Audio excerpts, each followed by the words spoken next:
Hello once again and welcome to Webology Learn for Good. This is Aakash Biswas and let's get started with CSS tutorial 3. So in this tutorial we're going to look at the background property and how to use it. So let's get started.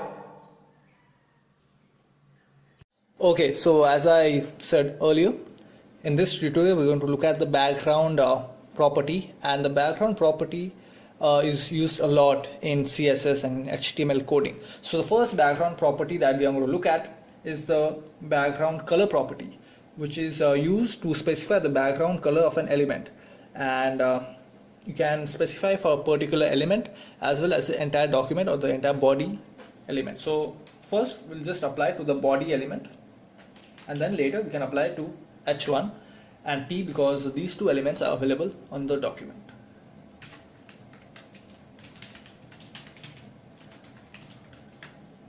So I'll just go ahead and put any color, red, and save, and then let's see what happens. Okay, so yeah, as you can see, the entire document has become a web page. The background color is red, but the text color hasn't changed. Okay, it just changes the background color and not the text. And oops. And now I can apply to H1 as well, the background color. Put say yellow.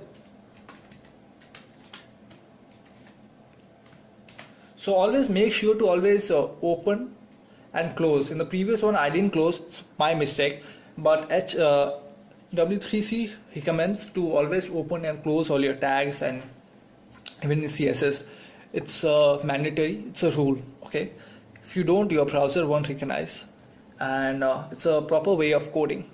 Okay, so I've done that. Save it and refresh. Okay, so this is the H1 element which says I love CSS, and the background color of that has become yellow. Now I can change the P element as well. Here I have the P element. Go ahead and change that.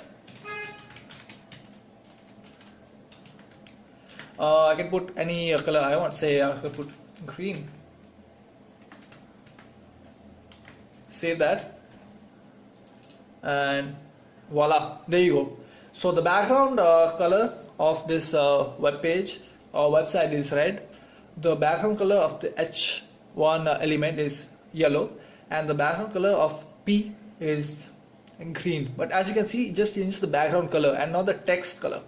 We can change that later. Okay, so I'll just delete these. And for this tutorial, we're going to look at mostly we'll apply the background properties to the body element. Okay, so the next property that we're going to look at is the background image property. Okay, so the background image property specifies a background image of an element, and by default the background image property repeats an image horizontally and vertically, and later we'll look at how we can place it only horizontally or vertically. So I'll just go ahead and do that.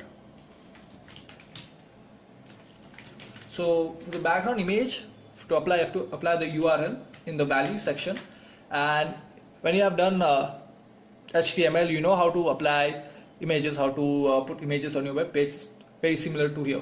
To apply the entire path, so I have created a folder in my original document called Learn CSS. In that I've created a folder called img image for short, and in that I've put the photo called logo to the extension JPG. Okay. Okay, now I'll save this, and there's a shortcut for saving. You can do Ctrl S or go to File and save it. Now I'll refresh. There you see the background image has been changed. Okay, so I'll just delete this. But now I can also apply it, as I said, by default it applies the background image is applied both horizontally and vertically, but now I can just apply horizontally, and in order to do that I have to use the background repeat property.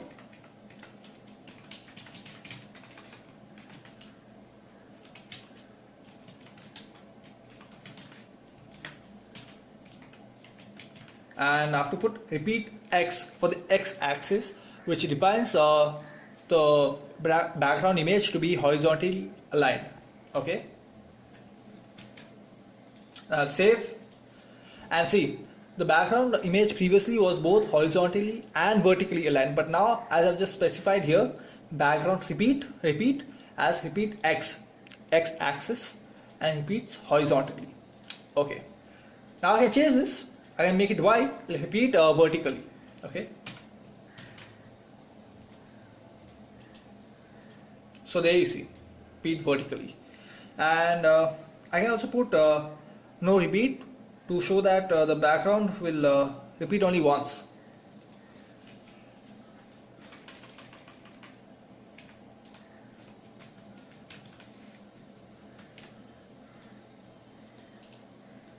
So there you see, the background image will repeat only once.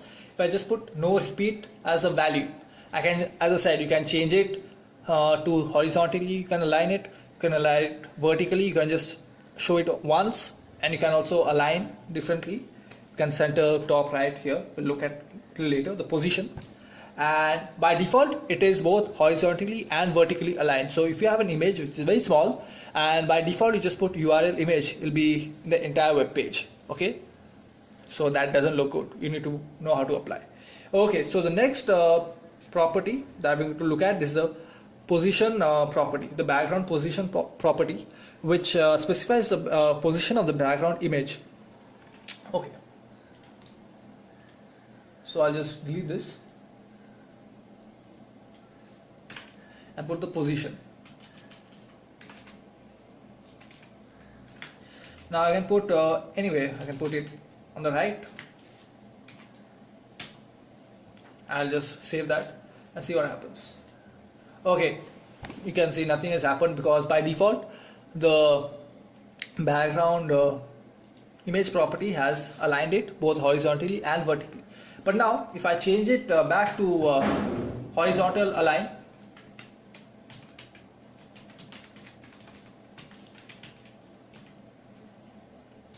to repeat as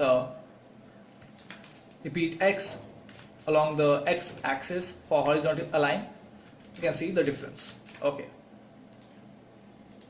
so there you see, repeat only once. Or even better example would be no repeat,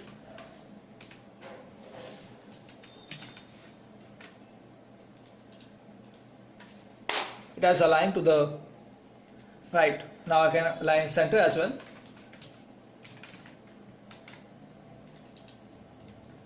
Center. So there are different values. We can go to W3C websites and look at the different values. I won't be showing in this example. You can go to w3c.com and look at the different values where you can position the image. Okay, so the last property that we're going to look at is the background fixed property. We can have the background image as fixed or scroll, and to do that we need to use the background attachment property. Okay, so let's go ahead and do that.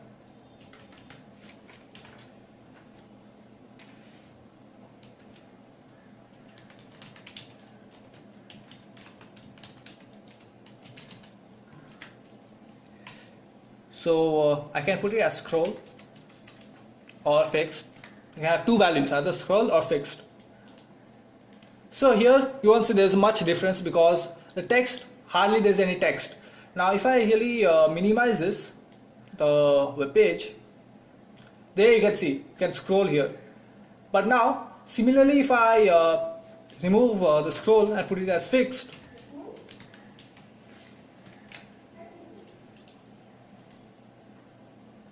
and increase this, it's gone. Okay, but if I diminish this, the scroll bar will automatically come, but browser the browser will automatically put this. So that's it for this video tutorial. Hope you guys have enjoyed learning and watching the background property in CSS tutorial 3. As usual, make sure to like, comment, share and subscribe, and